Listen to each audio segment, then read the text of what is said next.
have you started to be in contact with Berkeley? Have you started to pay something? Are you part of some community? Have you planned to visit them? Uh, what has changed this last 6 weeks? Yeah, absolutely. First of all, it was really amazing getting the admit. I was really excited. Yeah. So, and it was more like a sigh of relief that when I saw that mail, that all the efforts that was put in came to fruit. So, I was really happy about it. Right now, what's going on is that there's this event called as Days at Haas, which Mhm. is basically like a fair for all the prospective admits to come out there, visit the campus, network with current students, the future students, alumni, take a look at the campus, the clubs. So that's what is going on. So we have that option to attend it in Feb. Sounds really exciting. However, I won't be going because I'm on another project. I work. I'll be attending a part of it online though. So right now, I'm just getting to know more future Hasis, getting to know networking with alumni, current student, and that's what's going on. It's really amazing. Okay. So what is your first impression of Berkeley? So if you apply there because you like the school, but what is your first impression?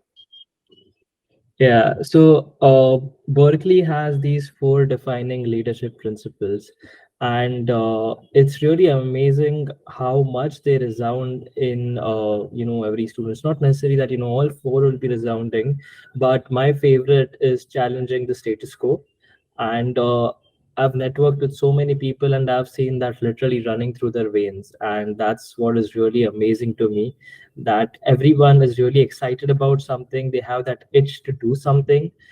They want to challenge the things that are going on, and with it, really work hard for it as well. So I really resonate with that, and I think that is amazing. That's what the first impression about me was, and still stays. Okay, that's what you have in mind. Very good. Yeah. And so have you planned to go visit Duke before the school starts, or you will go there in August? Uh, I'm planning to go just a week or two early, not before that. There is an option to go right now in Feb when a lot of prospective students are coming up there. But currently, as I said, I have like a big 3 month notice period at my Yeah. work. And plus, even at my work, I'm at something exciting right now. I'm working on an exciting supply chain project. So that's why I'm prioritizing this. Project right now over going there, but of course I am in touch with a lot of prospective students, the current students, and we're all already started making plans of meetups here in India as well. So that's what is really interesting to me, and that's what's going on right now. So Okay. I'll be planning to go somewhere around July, and I'll have to. I'm planning. So right now, Berkeley has their accelerator called as Skytech. Mhm. It's an amazing accelerator which takes in around 17 startups every year, and it gives each a $200,000 funding. So there are these really excited startups. It's all pre-seed stage. So there are these all exciting startups with a lot of founders who are doing exciting work, and I'm planning to help them out pre MBA as well. So that's one thing on my pre MBA checklist. I've already started talking to a few people from Skytech, and really planning to contribute in ways that I can to help these founders from a business point of view, from a supply chain point of view. And I want to learn more about growth and strategy. That's what I'll be learning and contributing on the go as well. Okay, so that's what you want to do. Well, basically, Yeah. I didn't ask you if you could introduce yourself. Huh? Now that we know Uh, about, so can you mhm. introduce yourself to MBA Center students? Hi, sure, sure. So again, my name is Adit. I am from Mumbai, India. I spent my early childhood in California, Irvine, where my parents were consultants out there. We moved back when I was around 6 years old or something. But since childhood, I've seen their global outlook, and I've seen them contribute to the manufacturing industry as well, and that was really exciting to me. So hence I decided to join VJTI is production engineering. It's a really great school, engineering school in Mumbai, and I decided to join production engineering so that I could learn more about manufacturing, learn more about factory management, business management. So that's what I did for my undergrad. After that, I was working for 2 years in Godrej and Boyce, which is a big Indian conglomerate. And post that, I decided to take a year's break to learn Japanese and try to run a startup of my own. I tried to do that for a year, and after that, I shifted to consulting where I leveraged my Japanese know-how. So I Okay. was doing tech consulting initially, and now I shifted to strategy. I'm working with Accenture Strategy now as a management consulting analyst. Okay. Alors, according to you, why did I don't know? It's a bit rude, maybe this question, but it's important to know. Why did Berkeley take you precisely? Okay. According to you, what makes you stand out? Yeah, yeah. But at the same time, you maybe there is a reason. According to you, what is the reason? Why did you Sure, choose? that's a great question. And now I am at a point where I can reflect back on my applications as well. One thing that was different with Berkeley is that it was my dream school. So I Mhm. wanted to go to Berkeley since a very long time, and I was really excited about it. So Yeah. that's why Why? Why? Why? And you think that they saw your motivation for Berkeley? They saw it when you. So how can they identify this motivation at it? Sure. So the background to it is that I shared, right, that for 1 year I tried to run my startup and we could not grow it. So that's why we had to shut it down. So that's where the realization came that I wanted to learn that I'm not good at growth strategy, at go to market strategy. And that's what I wanted to learn, how to grow startups and how to grow companies. So Yeah. when I was doing my research, one thing that I saw is the Silicon Valley energy, uh, California. It's really amazing. And when I talk to students from Berkeley, they all had that edge of doing something and then trying to grow it as well. Everyone had something that they really cared about, that they were really passionate about, Mhm. and that's what got me really fired up about Berkeley, and that's how it became my dream school. And over the time, I started attending more events. I started talking to more people, and that excitement grew and grew and grew.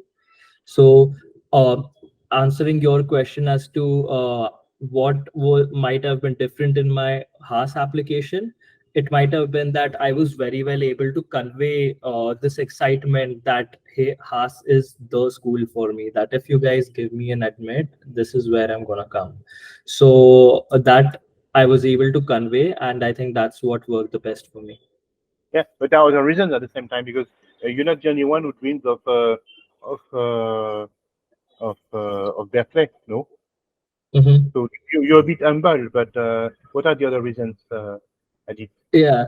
So I'll talk more from a goals and my background point of view. So my post MBA goal is to join stay in strategy consulting, but shift from my current supply chain strategy to growth strategy. So a lot of people do have similar goals of going into consulting. What was different in my case is I was able to draw that connection really strongly as to why consulting is important to me, how it fits in my short-term goals and my long-term goals. So in the long-term goals, I want to return to India and I want to be in a place where I can grow the manufacturing prowess of India. So that's what I aspired to do. So for that, it seemed like a logical outflow, and I was able to do this connection really well. That's what helped me in my goal essay. And even from a background point of view, the startup experience was something which was really eye-opening to me, and I was able to talk about it very openly.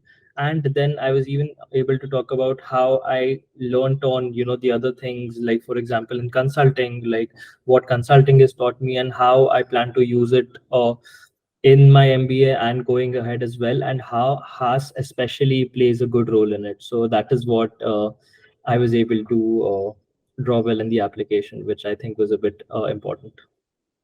Yeah, but at the same time, yes, yeah, I agree with you, but there are the reasons. So basically, I would say that me, as you coach, I would say that at first you have an excellent education, very good grades. Uh, Uh, So you have an excellent education, good test. Basically, you're an excellent student, but many students are like you. Okay, you work for companies, but of course, what makes the difference is that you're international. Okay, Mhm. the fact that you speak Japanese, that's the reason why they took you. Already. Okay, because you have to see Yeah, that the number of Indian students that they must accept must be 6%. Okay, so you're in the top 6%, my friend, because simply the fact that you speak Japanese is very impressive. Okay, that's yeah, what makes it. If you are just if you had even 20 points more on the GMAT or the GRE, no, maybe not on the GRE, but on the GMAT, or let's say 5 points more on the GRE and 20 points more on the GMAT, would have been so well. Okay. So after that, I think we wrote good essays. I think that the application that we wrote was good, but at the same time, it helps to determine the right fit. But it's so, and then especially, now it's not the case, but I remember that the former dean of admission was a woman called Marie Bucchini, who was a good friend of mine. She left Berkeley some time ago, but she was Japanese as well. And there's a big but there's a big Japanese community, and probably if you had spoken French, it would not have been the same. Okay, in fact, that an Indian who speaks Japanese, it doesn't exist. Okay, but it's very rare. So an yeah, Indian who has 750 GMAT, who speaks Japanese with top engineering consultant. Okay, you're unique. Okay, so that makes you unique. yeah, So basically, what I want to say to the students who listen to us, I would say, Adit, he got in, everything was good, but when they take 6% of the applicants, you need to have something that you need to have an adapt, okay? And his added value was is Japanese. Okay? So I said to my students, if you're just a good student as an Indian, it's not enough. If you're a good student as a French, it can be enough. Okay? But Hmm. as an Indian, it's not enough because simply it's very difficult for an Indian to get. Huh? Alors, Yeah, uh, yeah. So even about that, so if Berkeley has yeah, this another it's correct, leadership principle. but it means that you have worked on it. You really deserve it, Adit. You understand? Because you have made the effort to learn Japanese. I don't know Japanese. Okay? So Yeah. basically, how did you learn Japanese? Because it's very unusual for an Indian to speak Japanese. So how did you come to what is this relationship with Japan? Tell me. Yeah. Actually, as I said that, I've been really excited about the manufacturing space. And when I was in my final year of engineering, as in production engineering, that's when, I came across a lot of Japanese concepts. There's Kaizen, there's Pokeo, there's just in time. And then I started reading more about it, and I got, really fascinated about the Japanese culture. And so I just decided to give it a shot of learning Japanese. And then I thought, I don't know, learning languages was not natural to me. I'm not a good linguist, but somehow I really enjoyed the process of learning Japanese, and the benefits that I was getting out of it. And I just continued. So I continued throughout the 2 years of doing my first job, and then I decided that, hey, I'm trying to pivot. Right now, I will try to pivot to it and make use of it more professionally as well. So that's how Japanese came into the picture. And even right now, I'm pretty excited about my journey. I have been working with a lot of Japanese clients as well. And right now in Accenture Strategy, my last project, it was with the Japanese part of Accenture. And there, I got so much more insights that how the processes are different, how they're more streamlined about their work. This brought a whole new perspective altogether. And I was really excited to learn about it. And then when I was joining it to Berkeley's leadership principle, there's a leadership principle student always. And that's what I was able to really connect with. And I told them about this journey, my Japanese part. And this is how I think they liked it as well.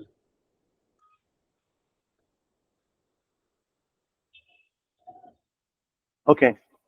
What are you post MBA? Are they connected to Japan? I forgot what you wrote in this. I forgot what you wrote. I think that you So want to be international, but I'm not sure that it was connected to Japan. But have you planned, for instance, to live in Japan? It must be.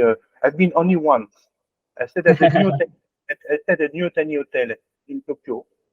But I Mhm. created the World MBA tour, and one of the events was in Tokyo, and we organized the Tokyo event at the New Tani Hotel. It was a very nice Mhm. hotel, by the way, I remember. You know this hotel, the New Otani in Tokyo, the very famous hotel, New Otani. Alors, are your post-MBA career goals connected to Japan or not? So at the moment, no, they're not connected to Japan. They are more connected to my functional part of learning growth strategy and marketing. So that's what my post MBA goals are. So either I want to shift in consulting from my current supply chain strategy to growth strategy, or apart from that, I would like to do growth strategy in a startup. So these are the two possible outcomes that I'm looking for after my MBA. Okay. Alors, basically, when you're in India, you have many opportunities. You have ISP, which is cheap. You have in Europe, that is also it's more expensive than ISP, but cheaper than Berkeley. And then you have the US. Why have you decided to take a US? I understand. If I were in your position, I would take a US program. But maybe one unusual. So why have you decided to do a US program versus a European or a cheap program in India with a very good reputation because ISB is a very good school. Okay, so why the US? Yeah, so I'd like to answer that question 50% is gut and inclination. So I had more of an inclination to go to US or Singapore and Japan. So either it was that, or the second part is what I'd like to answer is that from speaking from a goals point of view, I wanted to experience more about this startup energy where I thought Silicon Valley would be amazing, California would be amazing, and learning Japanese. One thing that I was able to realize is that language barriers uh, do exist, and it's really tough to overcome them as well. That because so I've spent around 4 years now learning in this Japanese field. I've learned and now I'm using it as well, but still it kind of takes up some of my mind space. So that's why in places where I have to present, not only it's tough to think from a functional point of view and a language point of view as well. That's why I wanted to be in a English speaking place where wouldn't have to think a lot about the language barriers. So that's why I decided that US would be a better fit at this point of time where I want to grow a culture from a functional point of view. Okay. So very impressive. Alors, so tell me now. So it's good because you're going to go to America where you make a lot of money. You're going to study in a big school. How do you see these 2 years at Berkeley? Because it's your dream, but what is it your dream, Adit? Yeah, so that's what my days are about nowadays. It looks like a very big responsibility. You're going to spend a lot of money in these 2 years. You're going to take a loan. So that's what I've been a bit stressing about, honestly, that I want to make good use of these 2 years, that I'll be able to leverage them very well. So or if you end up in any of the top schools, yes, you're going to be fine. But to me, this is more than just the courses that I'm going to take. It's going to be more about two things. One, the experiences that I'll be taking, and second, the network. So Yeah. regarding the experiences, there's, as I said, Berkeley's accelerator called as Skydeck. It's a really amazing initiative. There's a lot of energy, a lot of startup energy out there. That's what I want to experience. And second, would be that I still want to try recruiting for consulting. So the first year I'll be trying. So this is a very nascent plan of mine. The first year I'll be trying hard to get a consulting internship, and in my second year I'll be exploring more of Skydeck, more of the startup side, because I'm hoping that I'll be able to convert the internship in the first year, and that will leave me a more stress-free second year. So that's what my plans are currently. There are some cool classes as well in Berkeley. There's this class called as Lean Launchpad, where you make a startup idea and then you kind of try to launch it as well. So there are some really amazing classes which I'm really excited to take. Okay. So of course, I understand fully. What are so yes, but then tell me in terms of financing, because all that is very expensive. Huh? Yeah. Uh, I told you that I got accepted to Cornell when I was 22 years old, and I could not go. Cornell and Duke, and I could not go because because it was impossible. And I thought that I would go there, I would work, I would find a way. But you get the visa, they ask you to show that you have enough money, and I didn't have this enough money on my bank account. I was still student. So tell me, how would you finance all that? So yeah, that's a big issue right now. Like rather than issue, that's a big worry right now. Right now there are, Indian. I'm from Mumbai, India, right? So not a lot of Indian banks give such a huge loan. They give, As they give, they can give you $200,000. They can give you. Yeah, so from what I've been, looking up, if I want to take an unsecured loan, it will be somewhere around, I think, 120,000 dollars or something around that. The total cost of attendance for Berkeley for me is going to be 250, around ballpark 250,000. Now tell Uh, me, so- sorry to interrupt you, Adit. Have you received a scholarship? Let's do the calculation together. no, no, I've not received a scholarship from Haas at the moment. I am trying. I have submitted for a reassessment, and fingers crossed. They Honestly, should give you, they should give you something. That you know that no, but $250,000 it's a lot of money for an American, for European, even more. But for you in India, it's really a lot of money. No. yes, yeah, the conversion is really, it just kills. Yeah. But yeah, I've asked them, I've, laid these points out. I'm trying to get a few student endorsements as well. So, that's what I'm trying to get some scholarship, because, even some scholarship when it converts to INR, it, helps a lot. Right now, there's Prodigy who gives out loans of, the entire cost of attendance. So that is one option. Otherwise, a lot of other people who sanction the loan, it will either be secured, or for an unsecured loan, there is a cap which may not be able to cover the entire cost of attendance. Yeah. Anyway, my piece of advice is that you need to have enough for the first year. Huh? Yeah, Okay. Anyway, they give you year per year, and then the second year is another story. Huh? yeah, Second year, what I yeah. would do is I would pay the tuition for the first year. I imagine that you have enough savings for living expenses, even though life may be expensive between you and your parents, you can probably cover. And then there will be a summer internship that will give you some money. Maybe you can have an assistantship.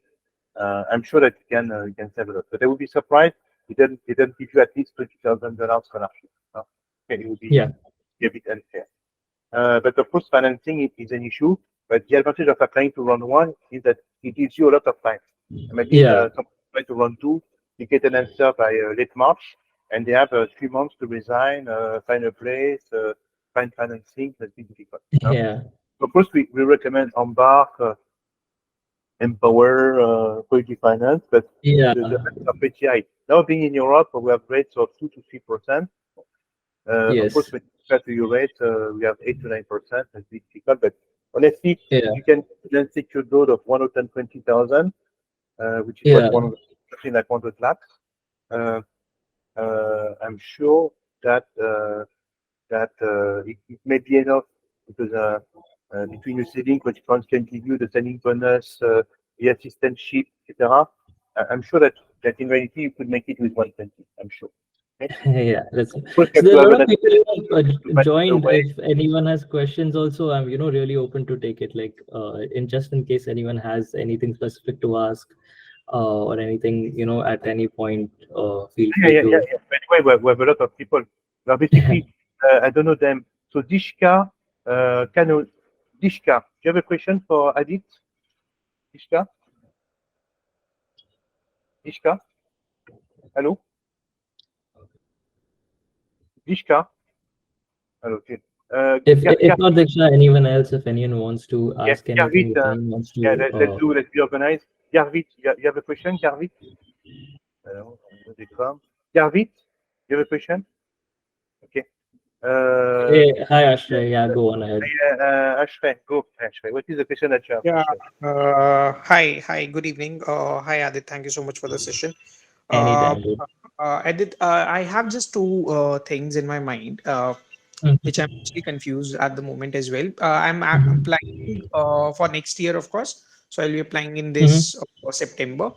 My Okay. concern First, regarding the scholarships, like how it goes, for instance, you were also mentioning about the finance part, uh, Mhm, and what are the criterias one has to actually keep in mind, mhm, other than the GMAT, mhm, how scholarships applications or how colleges seek the candidate before giving mhm, a certain percentage of scholarship. If you have any, of course, mhm. explain that as well. It will be Yeah. great. So, I'll share another piece of information. So I have another offer as well. I have an offer from a Keenan Flagler, and they've given me almost 90% scholarship. So I have two offers at the moment.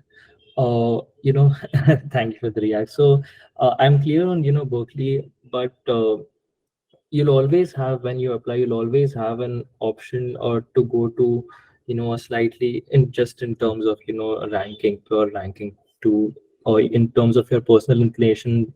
Again, the ranks might be different, but in terms of, pure ranking, you may have the option of going to a university that will be slightly higher ranked with lesser scholarship, and with a lower rank with more scholarship. So that's always going to be there.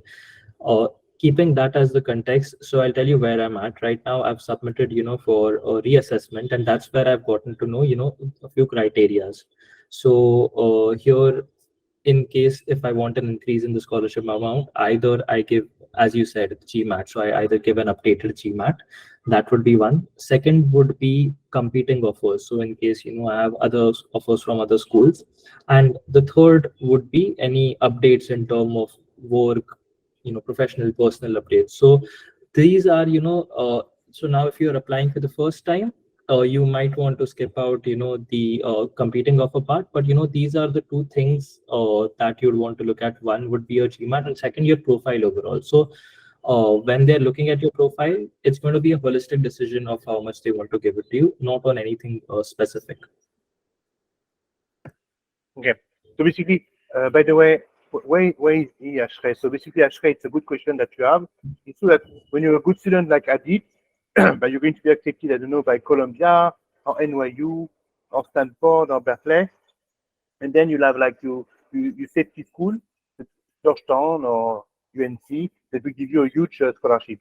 I don't think it's a good idea to go to a school because of the scholarship. Huh? Okay, it's going to be more difficult to finance Berkeley, but at the same time, it's worth it. Okay, So, and Ashay, there's another piece that I can, share on this, that Berkeley is a public university, and I think that's why they do not have their own financial institution. But on the other hand, I know a few friends of mine have gotten into Kellogg. So Kellogg has their own financial institution, which they provide a loan for with a comparatively much lower interest rate, uh, which you get right from Northwestern. So you can look at, if your university is private, they might have some financing options too. Just feel free to, attend some of their events and ask this question very upfrontly, that if not a scholarship, how you can finance your MBA. So as a doctor currently said, that, don't keep scholarship so much in mind. You're going to recover the costs. If you do it from a good school, money is going to come back. Uh, but you'd want to take care of these logistics. So just ask that very openly when you attend the events. yeah. So basically, yes, Adit is correct. Basically, you have three types of ways of financing. You'll have like scholarship, and it can go up to 100%. It's rare, but I have mentioned was at least 60%, so 90%, so up to 90%, up to if sometimes even 100. Then you have also schools that can be collateral of your loan. Now, some schools accept with the collateral of your loan, so they will guarantee the loan. Okay, and some schools, you have that as well in Europe, they have their own financial institution, so you get the loan through the financial institution. Okay, so anyway, as Adit said, me of course there was no Dr. Hubert, no MD center to help me. I was not aware of anything, but there's of course there's a way to find a solution. But now of course cost is an issue. But as Adit said, you have sourcing. Okay. Now, if you really cannot afford for many reasons, okay. I have many students who apply and get accepted to ISB. Go to ISB plus 37. I think ISB costs what 34 lakhs, everything included. Yeah, it's a very good school. It's a good way out. Okay. Vipul, you have a question, Vipul? Hi, Adit. Yes. Can you hear me? Yep, loud and clear. Thank you for the session. I just wanted to know could you share some insights on 1 year MBA programs in Europe versus as compared to 2 year programs in US? Like I already have 4 or 5 years of working, so I'm aiming 1 year programs. So in terms of job prospects, being from India, right? Yeah. Mhm. Go ahead. So first, doctor would be, a really good person to answer that. But I'll just share, my views as well. So for me, I wanted to one take a break as well. So even I have, around 5 years of work experience, and the way I was seeing it, that I want to take some time off to myself and find out a space that I'm really excited about. So it's been a lot of trial errors, but I wanted some time to myself where I can think that, hey, this is what I really want to do. So just in terms of very animalistic nature, that's what a 2 year MBA would help me with. And again, that has some science also, that if you're taking a 1 year MBA, it will be a bit tougher for you to pivot your industry. I'm not saying it's not doable. Of course, it's very much doable, but it will be more tougher because you'll have lesser time to network, lesser time to apply. So let's just say if you are in tech and then you want to go into management consulting, it's going to be a tougher journey for you. So if you think that the pivot that you want to make will take its time, then I would kind of ask you to explore 2 year MBAs. But if you think hey, you can Got just it. do enough in 1 year, it's good. He wants a 1 year Okay, program. got it. Yeah. By the way, And I wanted to know, like, will you have the 1 year. geographies affect my career prospect? Like, if I apply to Europe, Yeah. so like in So terms of visa things and all. what I want to tell you, Vipul, is that there are 1 year programs in the US. The Duke MBA has a 1 year program. Kellogg has a 1 year program if you already have a business background. Pittsburgh has a 1 year program. Columbia has a 16-month program. So there are 1 year programs in America. Now, of Got course, there are it, 1 got year it. programs as well in Europe. But IAC, SDS are 2 year programs, and the others are INSEAD, ESADE, HEC are 1 year programs. What you have to see, of course, and Adit will tell you. So, do you think, Adit, that the place where you do your MBA will affect the place where you will work, and why? I agree with you, but why? Why will it affect the place where you do your MBA? Why will it affect the place where you will work? Tell me. So, in my opinion, it's a lot about networking. So, for example, I have been reaching out to a lot of Haas alumni. So, all these people, like a huge chunk of these people, although they're present, throughout the world, they're more concentrated in, California. And that's where I wanted to be. So even if, just you reach out to 10 people to 10 random people on LinkedIn, if they're an alumni from your school, the response rate that you get is going to be better. The network that you build is going to be better. So, these few factors are just going to, incline your career towards the geography that, you're based out of, and your alumni and network group is based out of. Okay, got it, got it. Basically, Thank you, Adit. not Thank you, only doctor. that, Best wishes. yeah, not only Sure. that, Adit, it will also affect the work papers.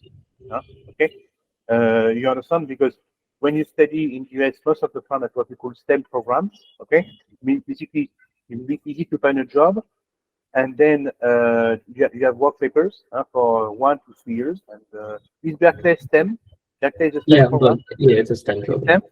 So basically, if you have been in the US for 2 years, and if you have worked there for 3 years, because 10 is 3 years, first you get a job, and most likely you become a resident very easily.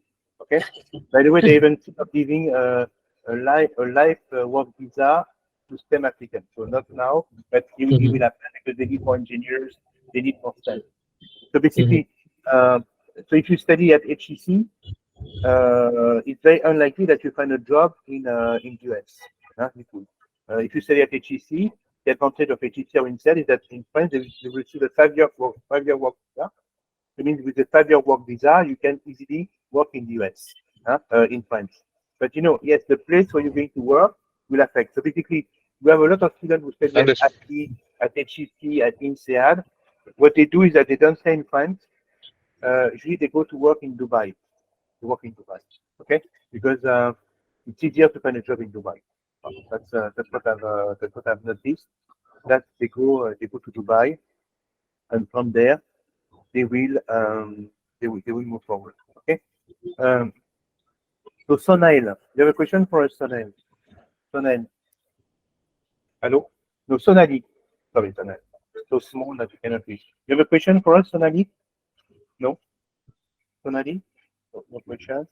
Deadpool, did we answer? Alors, first of all, I wanted to also thank Aman, because Aman has been the person following you. Huh? Aman. Just so happy to see Aman join, and I was really happy. Aman's yeah, been we're happy. great I support for know me that throughout you the come out journey. here. So, according to you, what do you want to say to Adit? How great was it to work with him? Because he's a nice person to work with. What do you want to say to Adit that you have followed during all this time, Aman?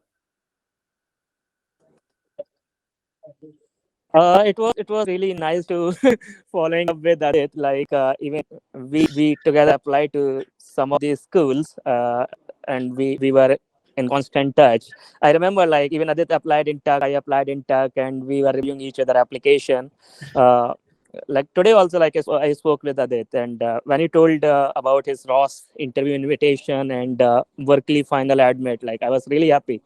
uh, and I, that recalled like when I connected with Adit first time. I think it was Adit May or June. That time I was in Yeah, Paris. yeah, Yeah, you were in so like Paris in June, I still remember the first conversation, and he was saying like Berkeley is my dream school, and I told like Adit 7:30 is good. Like if you can improve bit like 7:40 or 7:50, and he yeah. was like let's try this 7:30, we'll see what happens, and ultimately he ended up getting Berkeley. So yeah, it was really nice. Yeah. So we were discussing like finally you ended up getting Berkeley. Yeah. And it was pretty like he got, I think you applied to UNC also, and it was Yeah. waitlisted. UNC The King's UNC, Level I have a waitlisted and Berkeley admit. no, I was a I think UC, that was UCLA. UNC, I have an offer. I have a Okay. scholarship program, but UCLA, yeah. Yeah, UCLA waitlisted and Berkeley admit. So it happens sometimes. Yeah, it's a very good choice. Um, yes. So maybe yeah, the one left. There's only the two left now. So basically, Adil, what do you want to say to the students who want to apply? Someone who is Mhm. who is like you 1 year ago. Okay, so basically, because many people prepare now the GMAT, they want Mhm. to have the GMAT in May, June, prepare the application like what you have done to apply to round one. So what Mhm. are the do's and the don'ts? What you should do, what should not do, uh, Mhm. and what can help a student get ease or out in school. Mhm. Sure. So, good point there. So, I'd like to put it that, from the day you decide to embark on this application journey, to me, it was like the MBA has already begun, because it kind of prepares you for a lot of things. So, what I would really recommend is that the early stage where you're building the pace, that is really important. Uh, just understand what you want to do after your MBA, and one is an MBA really necessary, and why. Understand the whys really well. A lot of people, because they're going to have similar goals to you, but what would differentiate is doing this thought that, for example, it's consulting. A lot of people are going to say that, hey, I want to do consulting after MBA, but what's going to differentiate is why you want to do consulting and how strongly your connections are with what you've done and what you can do in the future as well.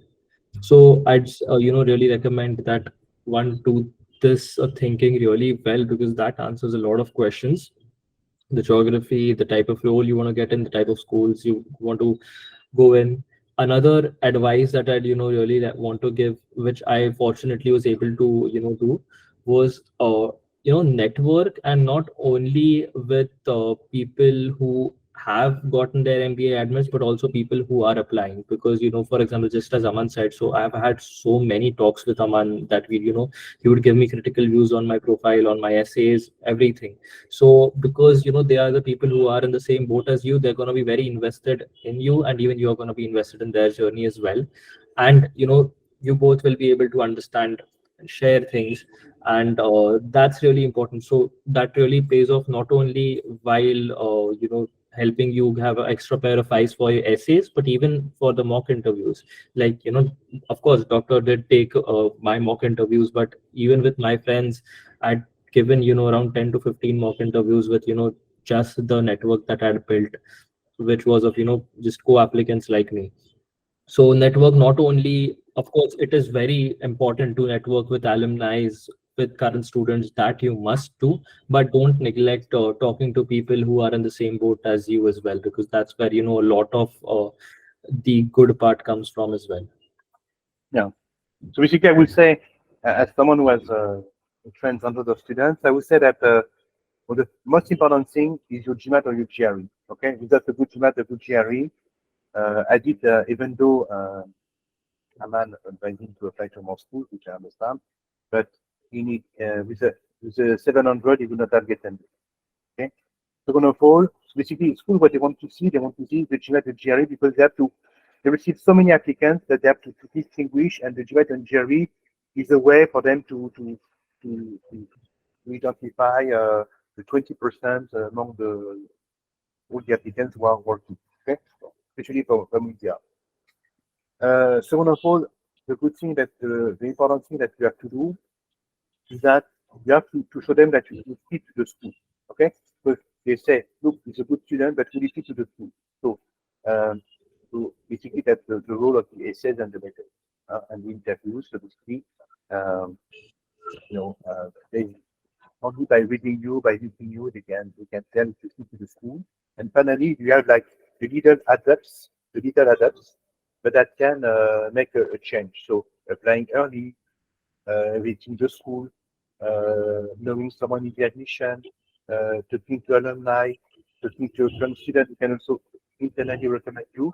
That's all these little things, okay? And of course, having a project that is in line with what the school can offer, and then it can make the difference. Anyway, everything matters, okay? So we say that when we work together, we can have you on 95%. They feel the 5% that you get, that only you can do, okay? Creating the network. Sometimes when I work with students, they tell me, so for instance, they tell me things that I don't know about the school, which means that they have done their research. Okay, so, and that's the type of thing that can be interesting. So yesterday, for instance, I was interviewing preparing a student for Darden. He told me something about Darden, that it is part of the UNESCO patrimony that I didn't know. So the guy has made such a deep research, he has written so well that you think that only people from Darden know. Okay, so of course that's the type of thing that impressed fiction officers quite a lot. Now, so thank you, Adit. Thank you for everything. Yes. I would like to talk about that. Maybe I will ask people if they want to contact you to contact you. I will give you email. That's your telephone number. And if Sure. of course, On email or LinkedIn as well. send them to Amal. If they want to work with us, send them to Amal. Sure. Business is business, Adit. You want to do MBA is also business before all. Have a good night. Thank you. Yes, Bye bye. thank you. Nice Bye-bye. talking to you. Thank you. Bye bye. Thank you, Aman, for what you have done for us. It was very useful. Thank you. Yes, thank you. Thank you so much, everyone. Thank Aman is a life changer. you. Yeah. He left. Bye bye. Okay, bye-bye.